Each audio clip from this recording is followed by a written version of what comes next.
Okay, perfect. So I see some new people for today's class.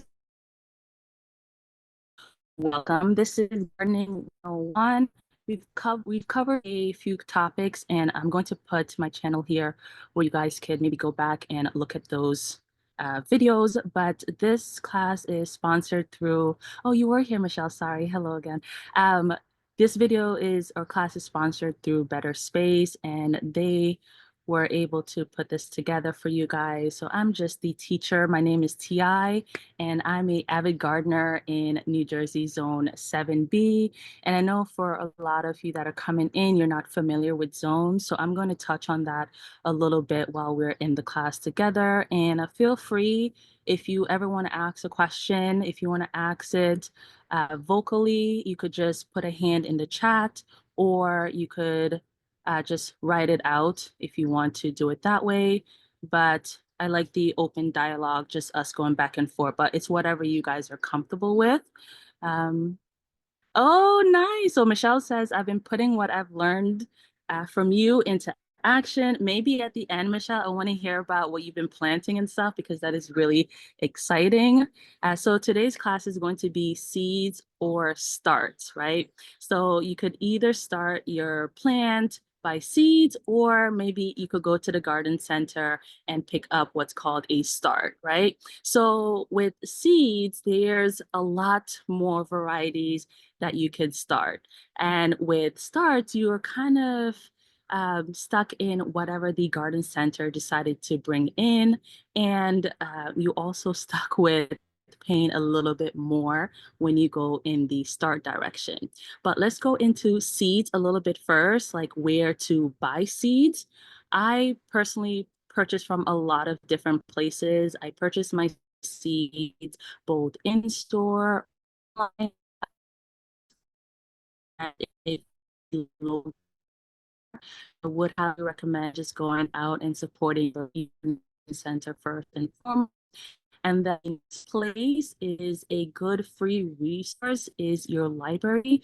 Sometimes your library gets seeds made in, and you could go ahead and get seeds from that.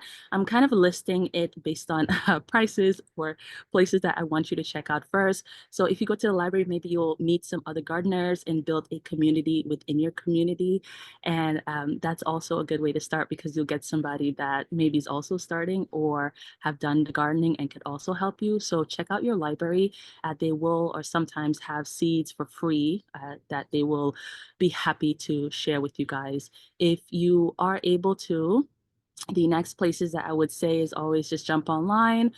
There's a lot of local, well, not local, there's a lot of small businesses online that sell seeds. You could either go by searching like your specific seed that you're for.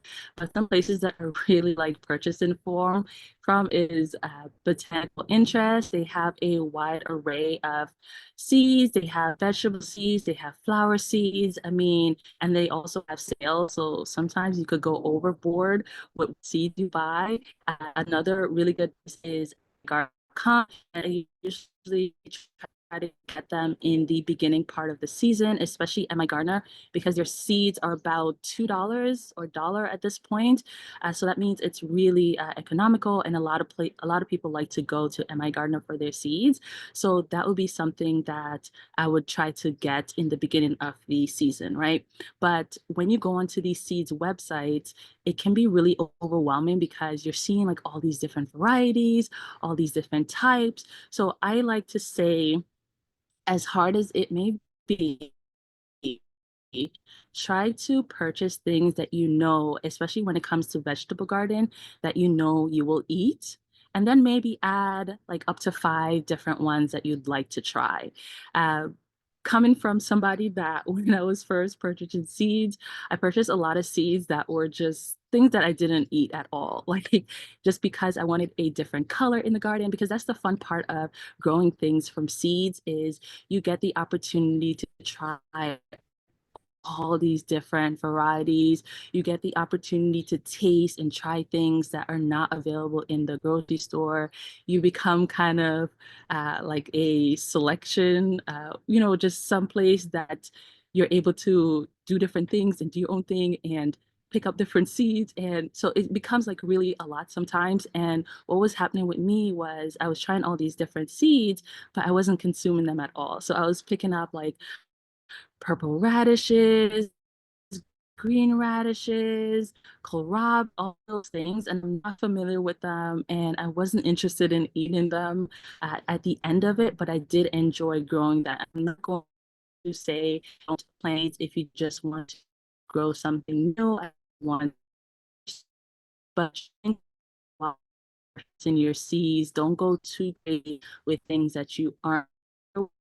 A good I think a good middle ground is just going ahead and adding maybe 5 seeds that you just want to try. And then when you are looking through the seeds varieties and stuff, you'll see things like organic or inorganic seeds or GMO or non-GMO seeds. And the thing with GMO is it's really not available to little consumers like us. You really have to be a very large farmer or like have a very large property where you're farming that specific thing. So the companies do put non-GMO on the packets, but up until I think last year it wasn't available to us. There is this new purple GMO variety that is now available to us.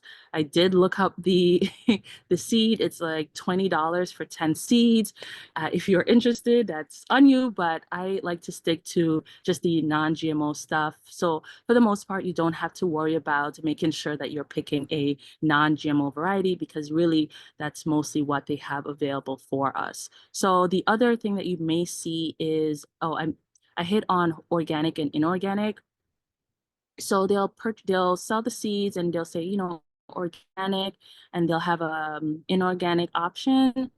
For me, it's not worth it to pay the little extra for the organic. The produce or whatever you're growing is going to be organic or inorganic based on how you grow it, right? So whatever happens with this, it's really based on what you do from the time that you start or get that seed. So you don't need to pay that little extra to get the organic version. It's it's a scheme.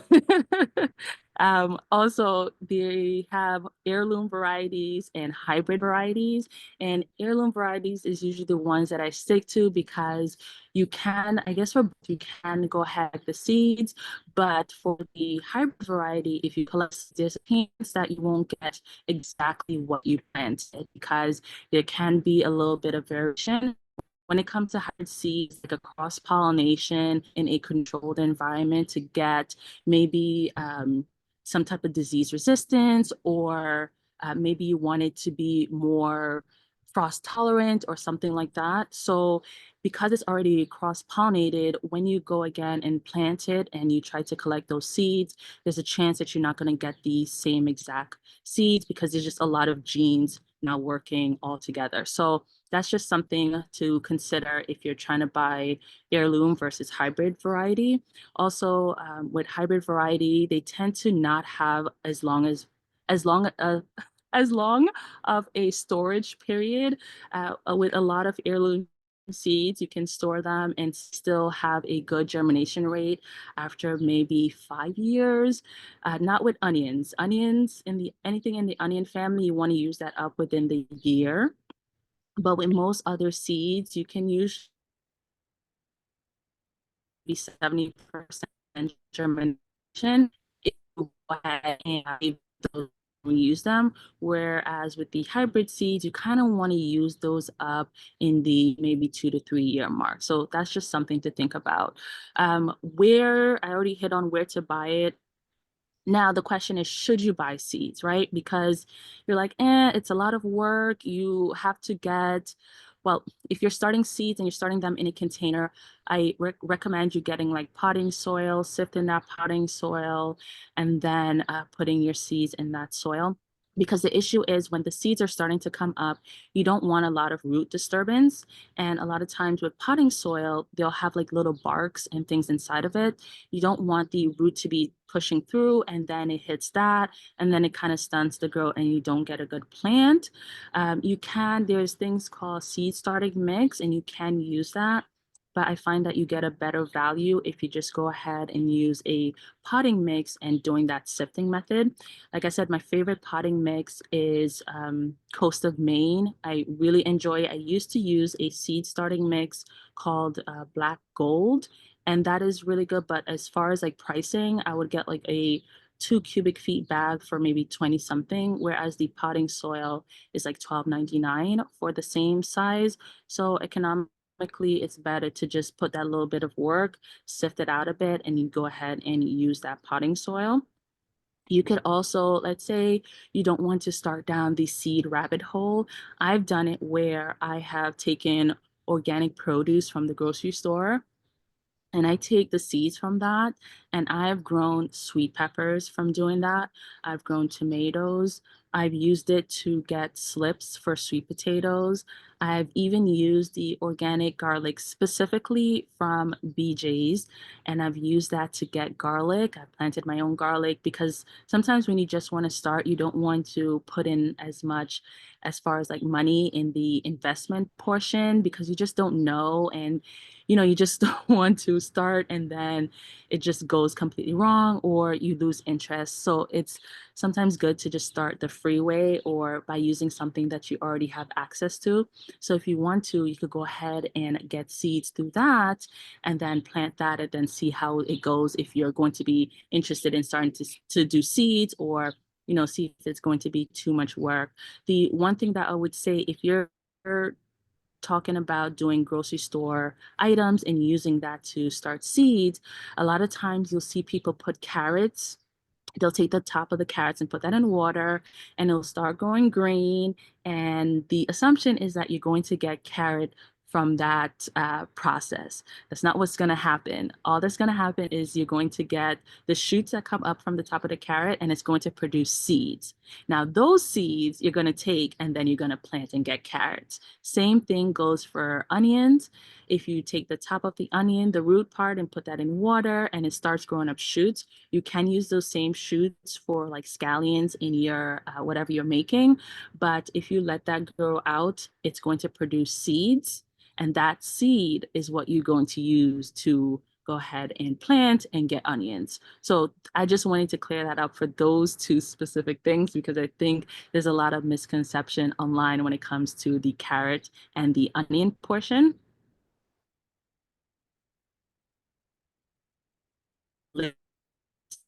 Certain things, right? And that's where I'm going to go in. I don't know if everyone heard, so I'm going to be doing just a walkthrough of a garden calendar. So I asked if everyone could maybe put down a zip code. If you're interested, maybe I'll pick a zip code and we'll go through to see, when is a good time to start certain things. It's a great calendar because it gives you the transplant date. It'll give you time whenever you're supposed to start the seeds indoors, whenever you're supposed to start it outdoors. So we'll go through that to answer that together. So I'm going to share my screen and I'm going to give a minute if anyone else wants to enter their zip code. And then we'll do that. Give me 1 second.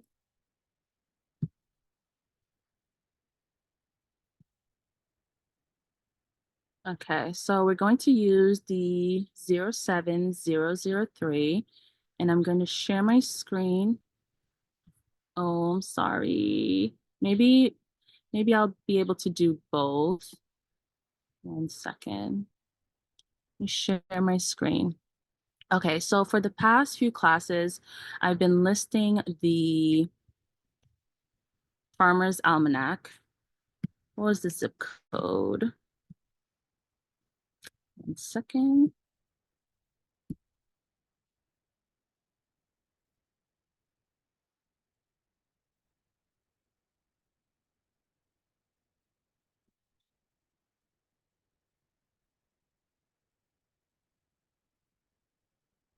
Okay, which one is this? Sorry for all the pop-ups. So we are in Bloomfield, New Jersey. So not too far from me. And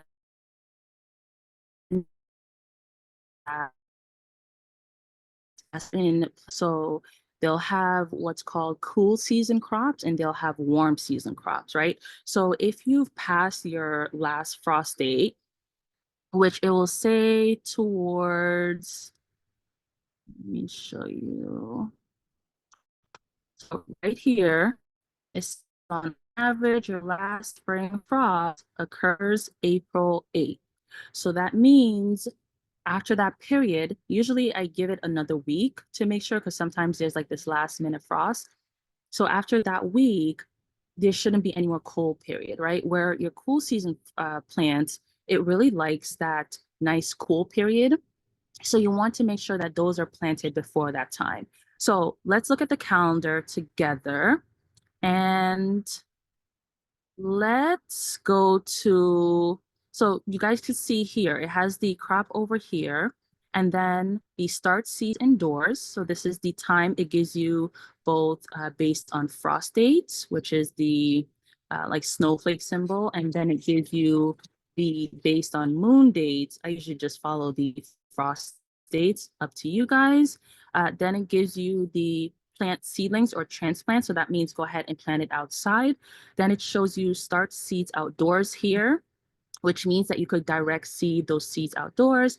And then you have your last day to plant, right? So let's look at something like, this is cabbage, which is more of a cooler season crop. So this is something that you'd want to start at least mid to late February if you're starting it indoors. Then if you want to direct seed it, you want to do that already by March 11th.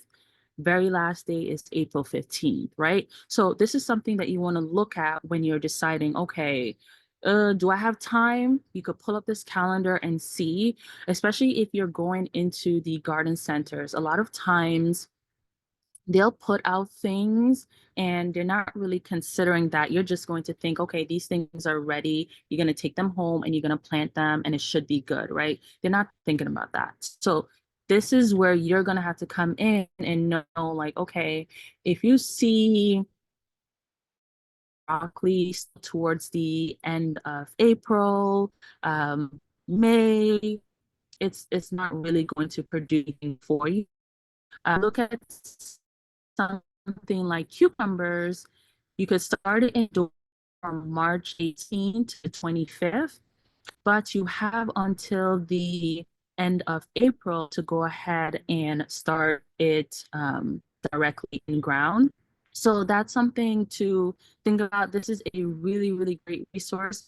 I've used this for a number of years, and I exactly that over time, I go ahead and make my adjustments based on what things a little bit better.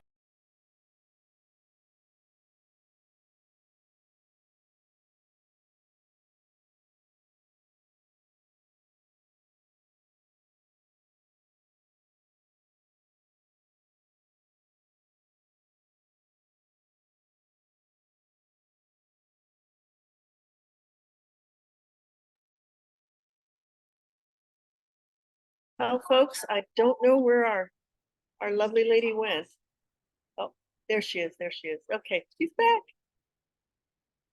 Don't forget to unmute. Sorry, guys, I don't know what just happened. The recording is still on.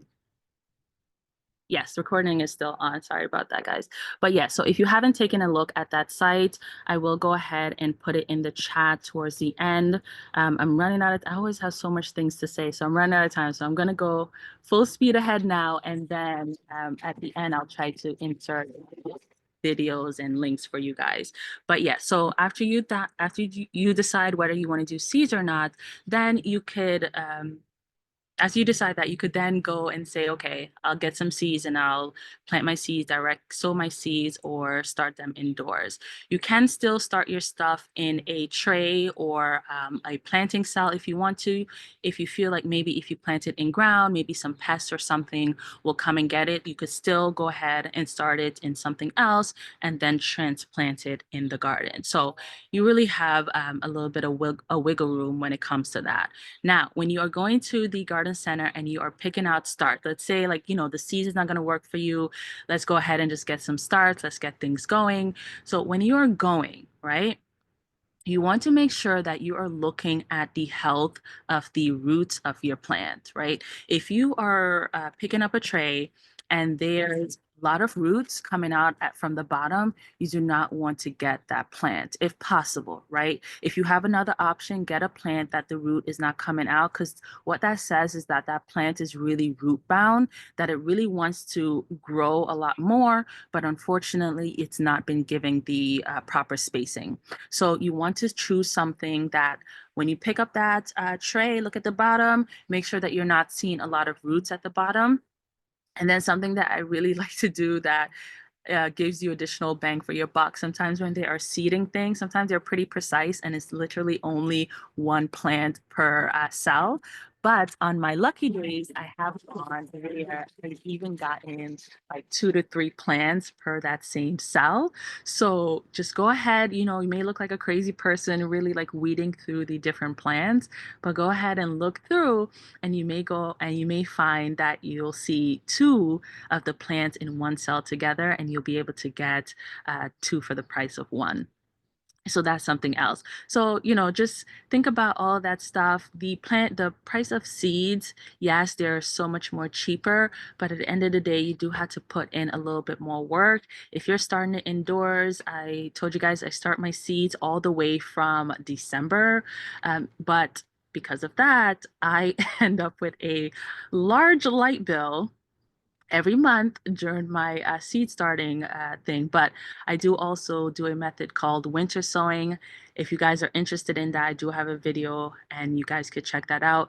Like I said, I'm going to put links here for you guys in just a second. I just want to make sure that I get everything out. And then while we're asking any questions, I'll go ahead and type up everything for you guys. So I'm going to pause it. And if you guys have any questions, feel free to put a hand up and then I'll call you. You could unmute yourself or you could just type out the entire question, whatever you feel free doing.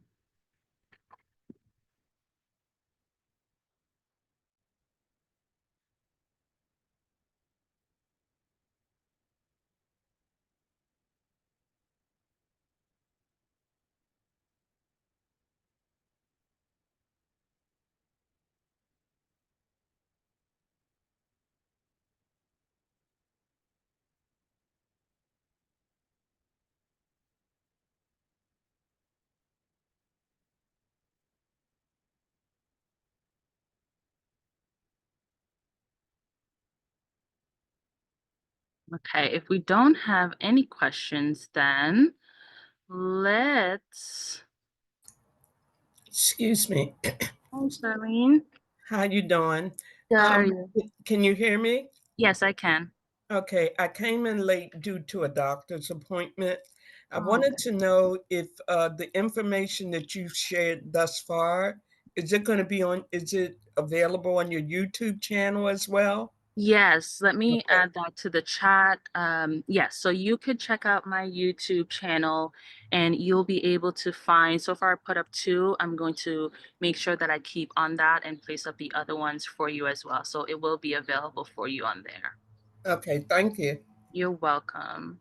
And then let's see. And Washington says, my pepper seedlings have fruits already. Should I remove them before I plant them in ground or pot? And I'm happy you asked that question because that's something I actually wanted to touch on. So whenever you are buying fruits from the garden center and you're looking and you may see like a little pepper or tomato forming, you get excited, like, yes, I have fruit. You don't want that. You actually want to take that off because the plant is too small to support that plant growth at the moment. So removing that before you plant it tells the plant, okay, let's just focus on getting a bigger root system to support my plant. And that way, when they do go ahead and push out fruit, not only would you get a proper size fruit, but it will have like the peak as far as like freshness and just everything that it's supposed to have, versus when it starts to fruit in a smaller container, sometimes it rots because it cannot support putting out and growing a proper fruit size, especially for the bell peppers. So whenever you're buying it, just pick off those fruits. I know it hurts a little bit, it hurts me too, but I've done it where I've kept the fruit and the fruit is very immature and it's not edible anyways. I have some rabbits in my yard and I'm thinking they're back there right now, just having a feast on my broccoli. Okay, I wanted to say that if it's cool to, you're welcome. If it's cool to still, wait, Shell says, I wanted to say if it it is cool still where you are. So where I'm at, my last frost date is around that same time, is April 7th.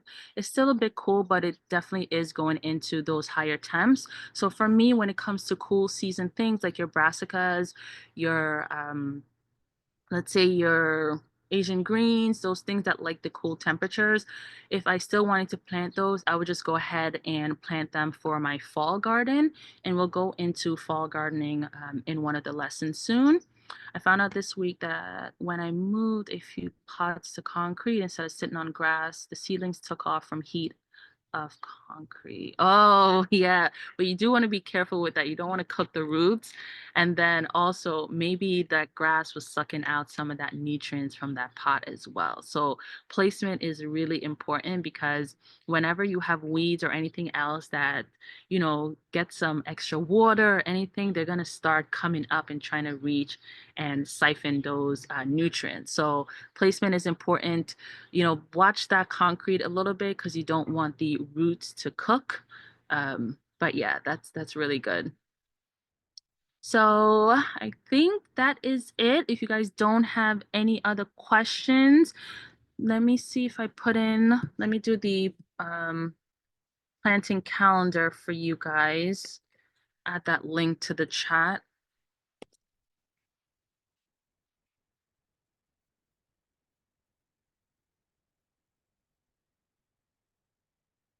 I'm gonna move them around once it gets too hot. Thanks for saving my babies. You're welcome.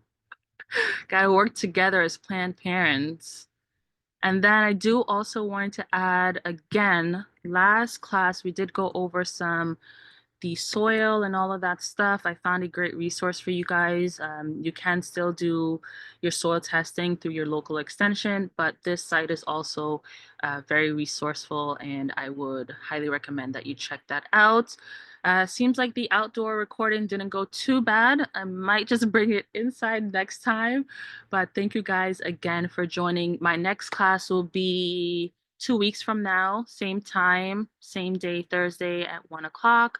And that class, I should be covering more of your spacing, maybe interplanting, and what's it called? Square foot gardening. So something to make sure that with whatever space you have, you could pack a lot of stuff in. But thank you guys again. If you don't have any questions, I'm going to end it here. If I end it before you have any questions, feel free to hop onto my YouTube and I have an email there where you could email me any questions. But thanks again, guys, and enjoy the rest of your day. Bye. Thank you. You're welcome. Bye.